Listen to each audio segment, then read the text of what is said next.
Hello दोस्तों, तो कैसी है आप सभी लोग। तो आज हम लेके आई है एक ऐसी मूवी का कहानी। ये कहानी एक ऐसी कपल की है जिनकी प्यार की रिश्ते में शक की दीवार खड़ी हो जाती है और आज़ादी की इतनी हदें पार हो जाती है कि दोनों ही ऐसी रास्ते पर ले आती है जहां से लौटना नामुमकिन हो जाती है। एक तरफ है ये रोजी जिसने अपनी आज़ादी का गलत फायदा उठाकर अपने रिश्ते का बुनियाद हिला देती है, और दूसरी तरफ है जैक जो अपने परिवार को टूटने से बचाने के लिए हर मुमकिन कोशिश करता है। लेकिन इस कोशिश में वो खुद ही ऐसी दलदल में फंस जाती है जहां से निकल पाना बहुत ही मुश्किल हो जाती है। तो चलिए शुरू करते हैं हमारी सस्पेंस और रोमांस से भरी कहानी। तो कहानी की शुरुआत होती है जैक नाम के एक आदमी को दिखाते हुए जो जंगल के रास्ते से साइकिलिंग करते हुए अपने घर पहुंचती है। घर आते ही वो देखता है कि उसकी खूबसूरत वाइफ रोजी सीढ़ी पर बैठी हुई उसे ध्यान से देखती है। जैक उसे देखकर पूछता है क्या हुआ। रोजी हल्की सी मुस्कान देकर बिना कुछ कहे अपने कमरे में चली जाती है।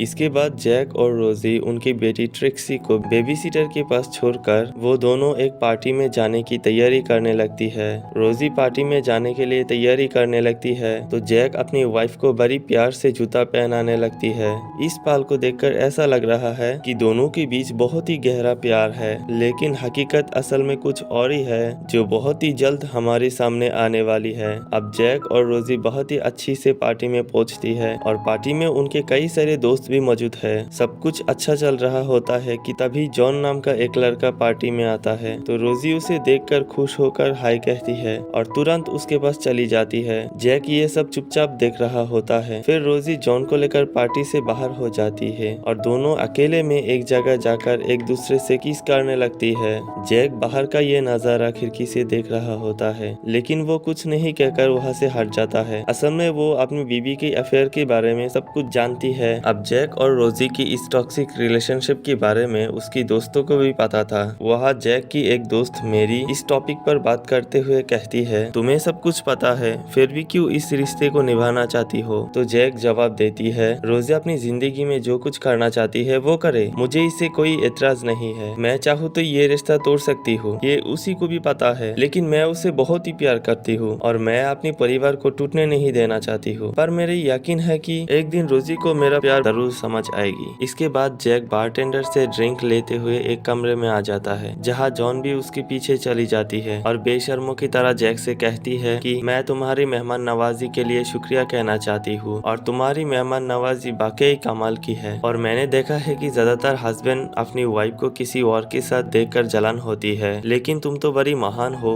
जैक इस पर शांत रहते हुए कहता है तुम्हें मार्टिन के बारे में सुना है, वो जो कुछ समय पहले अचानक गायब हुआ था। वो भी रोजी का बहुत ही अच्छी दोस्त थी जो बिल्कुल तुम्हारी तरह रोजी का पीछे पड़ा रहता था, लेकिन एक दिन गुस्से में आकर मैंने उसे मार दिया और तुम्हें पता है आज तक किसी को भी उसके लाश की पता नहीं चली। और ये सुनते ही जॉन घबरा जाता है और कहता है तुम मजाक कर रही हो। फिर जॉन जवाब देती है कि ये जानकारी को तुम कैसे लेती हो। ये सुनकर जॉन का रंग एकदम उड़ जाती है, वो तुरंत पार्टी छोड़कर चली जाती है। फिर रोजी ये देखकर उसे रोकने की कोशिश करती है पर जॉन किसी बहाने से वहाँ से चली जाती है और पार्टी खत्म होने के बाद जैक और रोजी भी घर लौटती है और रास्ते में रोजी जैक को कहता है तुम्हें जॉन के ऐसे क्या कहा जो जॉन यहाँ से अचानक चला गया। तभी जॉन झूठ बोलता है और कहता है मैंने तो उसे ऐसा कुछ नहीं कहा जिससे वो बीच पार्टी से चली जाए। फिर अगले दिन का सीन दिखाया जाता है। जैक अपनी बेटी ट्रेक्सी को स्कूल छोड़कर जाता है और वहाँ से निकलते समय रास्ते में उसकी एक दोस्त मिलती है और उससे मजाक करते हुए पूछती है क्या अब तुम्हें मर्डर भी करने लगी हो। हमारी सभी दोस्त यही बातें करने लगी है। जैक हंसते हुए जवाब देती है शायद जॉन ने ये सब फैला दिया है, मैंने तो बस उसके साथ मजाक किया था, लेकिन बेचारा सच में डर गया। फिर थोड़ी बाद जैक के और दो दोस्त उससे यही सवाल पूछता है तो जैक सबको यही जवाब देता है ये सब एक मजाक था। लेकिन इधर जब रोजी को ये पता चलता है कि जैक ने मार्टिन का नाम लेकर जॉन को डराने की कोशिश की तो वो बहुत ही गुस्सा हो जाता है और जैक के साथ झगड़ते हुए कहती है तुम्हें ऐसा नहीं करना चाहिए था, पहले मार्टिन को तुम्हें दूर कर दिया और अब जॉन को भी। तभी जैक सफाई देते हुए कहती है मैंने तो सब मजाक किया था, लेकिन रोजी इसे मानने को तैयार नहीं होते हुए कहती है आज रात मैं जॉन को डिनर पर बुला रही हूँ, तुम उसे माफी मांगोगी। फिर आगे हम देखते हैं कि जॉन डिनर के लिए उसके घर आ जाती है और सभी डिनर करने लगती है। अब ये सब देखकर शायद आपको भी काफी ऑकवर्ड लगती होगी। क्या इतना अच्छा और केयरिंग हस्बैंड अपनी वाइफ की एक्स्ट्रा मैरिटल अफेयर के बारे में जानने के बाद भी ये सब सब कैसे हैंडल कर पा रहा है। तो आपको शायद पता होगा कि वेस्टर्न कल्चर में ये सब चलती है। वेस्टर्न कंट्री में ये सब चीजें उतना awkward नहीं लगता जितना कि हमारे इंडियन कल्चर के लोग सोचती है। अब डिनर खत्म होने के बाद रोजी अपनी बेटी से कहती है, आज तुम्हारी डैड तुम्हें कहानी सुनाते हुए सुलाएगी। रोजी असल में इसलिए कहती है कि वो जॉन के साथ कुछ वक्त अकेले में बिताना चाहती है।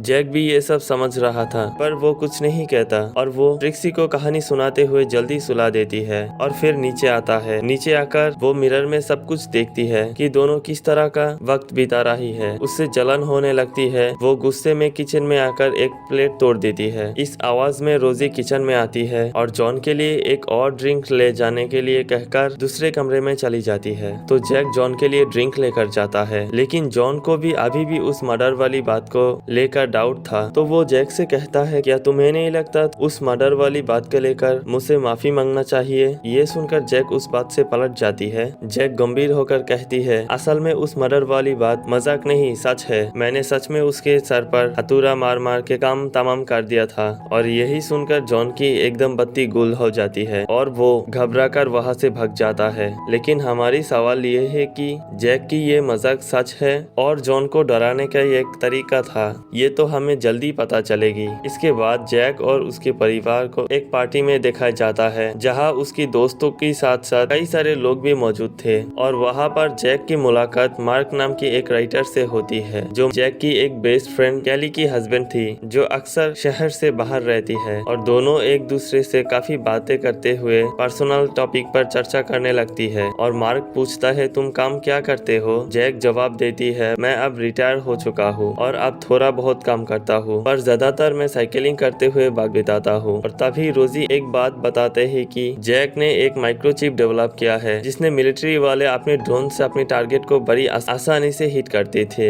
ये सुनकर वहाँ मौजूद सभी लोगों की ये पहली बार पता चलती है कि जैक सिर्फ एक जीनियस इंजीनियर नहीं बल्कि वो एक ब्रिलियंट, एक कामयाब और अमीर आदमी भी है। लेकिन दुख की बात यह है कि इतना कामयाब होने के बाद भी जैक की जिंदगी में सुकून नहीं है, क्योंकि एक वफादार पत्नी ही अपने आदमी को पूरी तरह से अमीर बना देती है। अब हम देखती है पार्टी में सभी लोग काफी एंजॉय करती है जहाँ जैक अपनी बेस्ट फ्रेंड कैली के साथ डांस करने लगती है और ये देखकर रोजी मन ही मन काफी जेलस फील करती है। अब यहाँ से हमें कुछ दिन बाद की सीन दिखाई जाती है जहाँ ट्रिक्सी और स्कूल की कई सारे बच्चे खेल रही होती है। इसी दौरान जैक को बैंक से एक कॉल आता है जिससे उसे पता चलता है कि रोजी हाल ही में $3000 एक दूसरे अकाउंट में ट्रांसफर किया था। फिर जब वो बैंक वालों को कुछ और डिटेल्स पूछती है तो उसे पता चलता है कि ये अमाउंट चार्ली नाम को एक लड़के की अकाउंट में ट्रांसफर की गई है जो लाइव पियानो बजाता है। और ये सुनकर जैक समझ गया था कि रोजी ने एक नया बॉयफ्रेंड ढूंढ लिया क्योंकि जॉन तो उसे छोड़ चुका था। इसके बाद जैक उस लड़के का पता लगाने लग जाता है। फिर जैक शाम को एक रेस्टोरेंट के लाइव पियानो सेशन में जाता है तब तो वहाँ उसे रोजी भी दिखाई देती है जो वहाँ बैठकर बड़ी अच्छे से पियानो सुन रहे थे। और इससे जैक समझ जाता है कि यही वो नया लड़का है जिसका नाम चार्ली। अब रोजी की इस नया रिलेशन के बाद वो अक्सर देर रात घर लौटने लगती है जिससे ये साफ हो जाता है कि वो चार्ली के साथ गहरे रिलेशन में आ चुका है। जैक को इस बात से जलन होने लगती है पर इस बार वो कुछ नहीं कहता। फिर एक रात रोजी घर नहीं आती और अगली सुबह जब वो घर लौटती है जैक गुस्से में आकर उसे पूछती है, तुम सारी रात कहाँ थी। और कहती है, तुम्हारी एक फैमिली है और 6 साल की एक बेटी भी है और ये चार्ली नाम के लड़के को तुम इतने सारे डॉलर्स क्यों ट्रांसफर की। यह देखा जाता है कि रोजी पर इस सवाल को कोई असर नहीं पड़ता। उल्टा वो जैक को बताने लगती है कि वो पूरी रात कहाँ थी और किस किस के साथ थी, क्योंकि वो जानती है कि जैक को इस बात की जलन हो रही है और उसे ये भी पता है चाहे वो कुछ भी करे जैक उसे कभी भी खुद से दूर नहीं करेगा। इसलिए इस बात की वो भरपूर फायदा उठाती है। अब आगे हम देखते हैं कि जैक की एक दोस्त माइल्स के घर में पूल पार्टी है। वहाँ रोजी चार्ली को भी इनवाइट करती है और जैसे ही चार्ली पार्टी में आता है वो इसके साथ चिपकना शुरू कर देती है और सबके साथ उसका इंट्रोड्यूस कराने के बाद चार्ली पियानो बजाने लगती है। इससे बाकी लोगों के साथ साथ रोजी भी बहुत खुश होकर डांस करने लगती है, पर जैक को ये सब बिल्कुल भी पसंद नहीं आ रहा। फिर रोजी चार्ली को अपना नया दोस्त कहकर जैक से इंट्रोड्यूस करा देती है तो जैक भी थोड़ा बहुत बात कर लेती है। अब वहाँ जैक रात के समय रोजी को ढूंढने लगती है और ढूंढते हुए घर के अंदर जाने के बाद वो रोजी और चार्ली को चुपके से एक घर से निकलते हुए देख लेती है। इससे वो समझ जाती है ये दोनों वहाँ क्या कर रहे थे। और आगे हम देखते हैं कि सारे लोगों के साथ साथ रोजी और चार्ली चार्ली भी पूल पार्टी में एंजॉय करती है और इस दौरान दोनों एक दूसरे से बहुत गंभीर से चिपकने लगती है और पूल पार्टी एंजॉय करती है। पर जैक ये सब देखकर अंदर ही अंदर बहुत ज्यादा गुस्सा हो रहा था, पर यहाँ वो क्या ही कर सकता था। लेकिन अचानक तभी बारिश आ जाती है। इस बारिश से सारी लोग बारी बारी घर आ जाता है और सबसे आखिर में जैक अंदर आ जाता है और रात में डिनर करने के लिए सभी लोग कुछ न कुछ तैयार करने लगती है और काफी एंजॉय भी कर रहे थे। लेकिन कुछ देर बाद चार्ली को ढूंढते हुए जब रोजी बाहर जाती है, वो पूल में चार्ली की डेड बॉडी देखकर चिल्लाने लगती है। फिर सारे लोग जाकर जल्दी से चार्ली को पूल से निकलती है और उसे सीपीआर देने लगती है और सभी घबरा जाते हैं कि अचानक ये क्या हुआ। लेकिन चार्ली तो पहले ही मर चुका था। और इसके बाद पुलिस आती है और सभी को बारी बारी से पूछताछ करने लगती है और इसी दौरान रोजी गुस्से में आकर पुलिस के सामने चिल्लाने लगती है कि चार्ली को जैक ने ही मारा है। और ये सुनकर बाकी सब पुलिस को बताती है कि इन दोनों की रिलेशनशिप इतना अच्छा नहीं चल रहा है, इसलिए रोजी ये सब गुस्से में कह रही है और कहता है कि बारिश शुरू होते ही जैक हमारे साथ घर में आ गया था, इसलिए जैक पर शक करना ठीक नहीं होगा। अब क्योंकि जैक के खिलाफ कोई सबूत या गवाह नहीं थे, इसलिए पुलिस उसे दूसरे रूम ले जाकर थोड़ा बहुत पूछताछ करने की बात छोड़ देता है। लेकिन इस इंसिडेंट की वजह से रोजी जैक के ऊपर गुस्सा कर रही थी। फिर कुछ दिन बाद हम देखते हैं कि जैक साइकिलिंग कर रहा है और वो बार बार इस बात को याद कर रहा होता है कि उसने चार्ली को किस तरह डुबाकर मार दिया था। साथ ही वो ये भी इमेजिन करती है रोजी और चार्ली अकेले में क्या क्या कर रहे होंगे और ये सब कुछ सोचकर वो परेशान हो रहा था। यानी कि चार्ली को पूल में डुबाकर मारने वाला जैकी था और उसने ये सब गुस्से में आकर किया था। लेकिन किसी को भी नहीं पता असल में जैकी वो शातिर आदमी है जो अपनी बीवी की आशिकों को बहुत ही बुरी तरह से मार रहा है। फिर आगे देखते हैं कि जैक अपनी बेटी को लेकर स्कूल गया होता है और वहाँ से निकलते वक्त उसकी फ्रेंड कैली उससे मिलती है और कहती है तुम्हें ये सब बताना ठीक होगा कि नहीं। रोजी हमारे घर आई थी और उसने मार्क के साथ मिलकर तुम्हारे पीछे एक प्राइवेट डिटेक्टिव लगा दिया था क्योंकि चार्ली के मरने के बाद वो तुम पर शक कर रही है। फिर आगे हम देखते हैं रात के डिनर में जैक मार्क और कैली को इनवाइट करता है और मार्क को दूसरे कमरे में ले जाता है जहाँ वो स्नेल रखा करता था और वहाँ उसे मार्क को बताता है कि मेरे वाइफ की बातों में आकर मेरे पीछे पर्सनल डिटेक्टिव लगाना बंद करो और तुम भी तो उस रात वहाँ मौजूद थे, तुम्हें क्या लगता है क्या मैंने चार्ली को मारा होगा। यह सुन के मार्क कोई जवाब नहीं देता, मगर वो जैक को इतनी आसानी से छोड़ने वाला नहीं है। और जैसा कि हमें पता है कि मार्क एक राइटर है और वो इसमें इतना ज्यादा इंटरेस्टेड है क्योंकि वो असल में जैक की पर्सनल लाइफ के ऊपर जबरदस्त क्राइम स्टोरी लिखना चाहता है जो उसे नाम और शोहरत दिला सके। मगर उसका ये इंटरेस्ट उसे किस हद तक ले जाएगा ये हमें बहुत ही जल्द पता लग जाएगा। अब स्टोरी बहुत थोड़ी आगे बढ़ती है और जैक को पता चलता है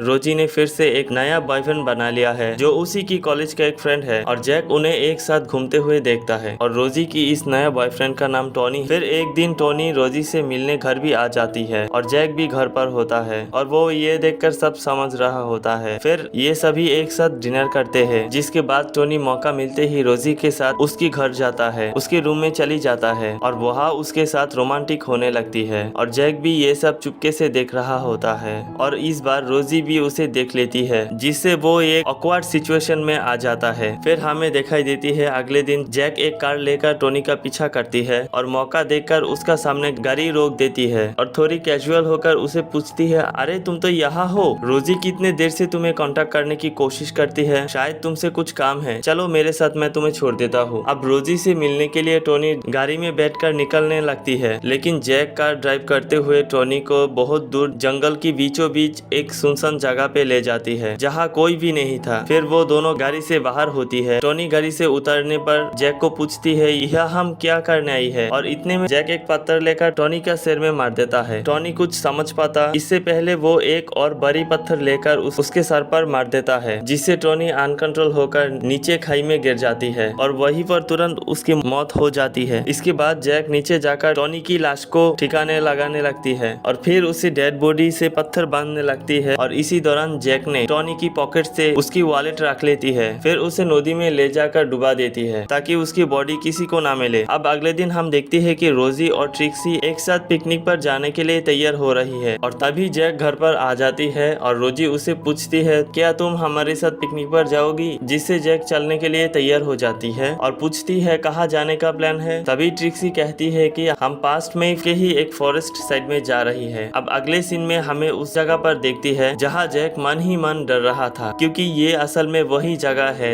जहाँ वो पास्ट की नदी में टॉनी को दफन किया था। वहाँ एक जगह पर वो दोनों बातें कर रही होती है, तभी ट्रिक्सी उसको आवाज देती है और जैक वहाँ दौड़े चली जाती है और ट्रिक्सी कहती है कि उसकी डॉग नदी के किनारे से नहीं हट रहा है। और तभी जैक नदी की ओर देखता है और उसे पता चलता है कि टॉनी की लाश ऊपर से नजर आने लगी है और अब उसे कोई भी देख सकता है। और वो तभी जल्दी से किसी बहाने से अपने परिवार को लेकर चली आती है, लेकिन तभी रोजी कहती है मैं तो अपनी स्कार्फ वहाँ छोड़ के आई हूँ। तो जैक कहता है चिंता मत करो, मैं कल वापस आकर तुम्हारा स्कार्फ लेके आऊंगी, क्योंकि उसे टॉनी का बॉडी को फिर से ठिकाने लगाना होगा। इसीलिए फिर घर में आने के बाद हम देखते हैं कि जैक रोजी से पूछती है क्या टॉनी ने तुम्हें फोन किया है, और वो कहती है नहीं, टॉनी 2 दिन से बात ही नहीं करते, शायद वो भी बाकी लोगों की तरह ही चला गया है। इसके बाद वो जैक के पास आकर उसे गले लगाती है और कहती है क्या आज रात तुम मेरे रूम में रहोगे, क्योंकि वो ज्यादातर समय अलग ही सोते थे। और इसके बाद हम दोनों को एक साथ देखती है जहाँ वो एक दूसरे के बहुत करीब आ जाता है और फुल मूड में रोमांस करने लगती है। फिर अगली सुबह होते ही जैक अपनी साइकिल लेकर उस लोकेशन पर जाता है। वो टॉनी को बॉडी को एक स्टिक से फिर से पानी में डुबाने की कोशिश करती है और दूसरी तरफ रोजी जैक की स्नेल वाली रूम में जाती है और वहाँ थोड़ी देर छानबीन करने के बाद उसे टॉनी की वही वॉलेट मिल जाती है और इसे वो सब कुछ समझ जाती है कि जैक ने आखिरकार टॉनी को भी मार दिया है। और दूसरी तरफ जैक टॉनी की बॉडी को डुबाने की कोशिश कर रहा होती है, तभी वहाँ मार्क भी पहुँच जाती है और पूछता है तुम वहाँ क्या कर रही हो। तो जैक घबरा कर बातें बनाने लगती है, लेकिन मार्क कुछ गड़बड़ समझकर जब थोड़ा आगे बढ़ती है वो टॉनी की बॉडी को देख लिया होता है और घबरा कर जल्दी से अपने कार लेकर बहुत तेजी से भागना शुरू कर देता है। ये देखकर जैक भी अपनी साइकिल से उसका पीछा करने लगती है, क्योंकि मार्क जाकर पुलिस को सब कुछ बता देगा। काफी तेजी से ड्राइव करके बहुत ही दूर निकल आती है और ये देखकर जैक शॉर्टकट लेकर उसके पास पहुंचने की कोशिश करती है और शॉर्टकट से आगे बढ़कर जैसे मार्क की कार के सामने गिर जाती है और तभी मार्क अनकंट्रोल होकर कार समेत सीधा नदी पे गिर जाती है और इस एक्सीडेंट से ऑन द स्पॉट उसकी मौत हो जाती है। और दूसरी तरफ रोजी सब कुछ समझने की बाद हमेशा के लिए घर से चले जाने की फैसला करती है और ट्रिक्सी के साथ साथ अपना सामान भी पैक कर लेती है। और कुछ देर बाद ट्रिक्सी आकर सारे सामान लेकर पुल में फेंक देती है। तभी रोजी ये देखकर पूछती है तुम ये क्या कर रही हो, जिस पर ट्रिक्सी जवाब देती है हम डैड को छोड़कर कहीं नहीं जाएंगे। ये सुनकर रोजी भी सोच में पड़ जाती है और रहने का मन बना लेती है, और क्योंकि वो समझ चुकी थी उसके जाने से परिवार टूट जाएगा और कहीं न कहीं जैक उसी वजह से ये सब कर रहा होती है। इसके बाद वो टॉनी का वॉलेट भी जला देती है, क्योंकि ये एक एविडेंस बन सकता है। अब कहानी की आखिर में हमें शुरुआत का सीन दिखाया जाता है जहाँ जैक साइकिलिंग करते हुए अपने घर आ जाती है और रोजी वहाँ बैठकर बस उसे देख रही थी, जो देखकर जैक पूछता है क्या हुआ। रोजी थोड़ी सी स्माइल करती है और कुछ नहीं कहकर रूम में चली जाती है। और यही के साथ हमारी मूवी यहाँ पे खत्म हो जाती है और उम्मीद है कि ये कहानी आपको पसंद आई होगी और मिलते हैं आपसे एक और मजेदार कहानी के साथ। तब तक के लिए गुड बाय।